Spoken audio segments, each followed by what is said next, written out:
નમસ્કાર, આપ જોઈ રહ્યા છો સ્પાર્ક ટુડે ન્યૂઝ। આગામી 16 તારીખે નીકળનારી ભગવાન જગન્નાથજીની રથયાત્રાને લઈને નવસારી પોલીસ સજ્જ બની છે। સુરક્ષા વ્યવસ્થાના ભાગરૂપે નવસારી પોલીસ વડા રાહુલ પટેલ, નાયબ પોલીસ અધિક્ષક સંજય રાય તેમજ નવસારી ટાઉન પીઆઈ કેડી નકુમ અને તેમના ચુસ્ત પોલીસ સ્ટાફ સાથે એક ભવ્ય ફ્લેગ માર્ચનું આયોજન કરવામાં આવ્યું હતું।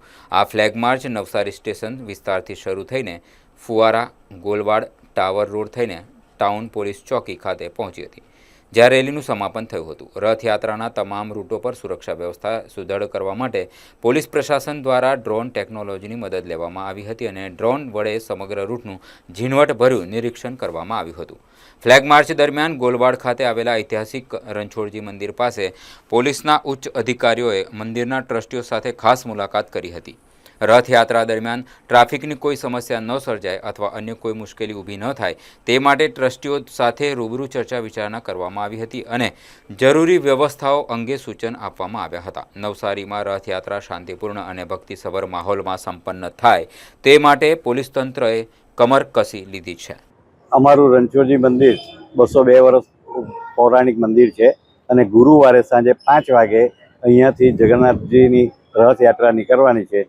ભગવાન જ્યારે શહેરના રાજમાર્ગો ઉપર ફરી લોકોને દર્શન આપવાના છે, તો આપના માધ્યમથી હું જાહેર જનતાને એક આમંત્રણ પણ આપી દઉં છું કે સાંજે 5 વાગે રણછોડજી મંદિરથી રથયાત્રા નીકળવાની છે, તો તેમાં આપ સૌને જોડાવાનું હાર્દિક આમંત્રણ છે।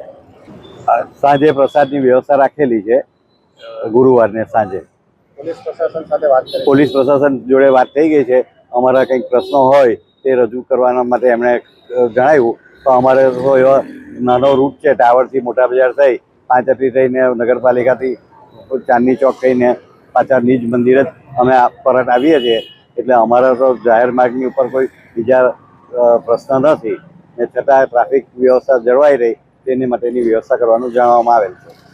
એકચ્યુઅલી ગુરુવારે આપણે અહીંયા નવસારીમાં 2 શોભાયાત્રાઓ નીકળવાની છે, એક રણછોડરાય મંદિરની ને એક ઇસ્કોનની। આ બાબતે અત્યારથી આપણે પ્રિવેન્ટિવ એક્શન્સ અને પ્રિકોશન લઈ રહ્યા છીએ।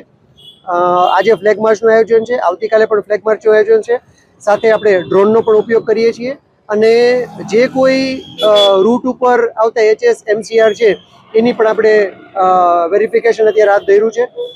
સાથે સાથે આપણે જે ટ્રસ્ટીશ્રીઓ છે એઓને પણ રૂટ ઉપર જે લોકોને પ્રોબ્લેમ ભવિષ્યમાં ઊભા થનારા હોય રથયાત્રા દરમિયાન, તો એ બાબતે પણ પૂછાણ કરી અને એનું નિરાકરણ લાવવા માટે પ્રયત્ન કરી રહ્યા છીએ।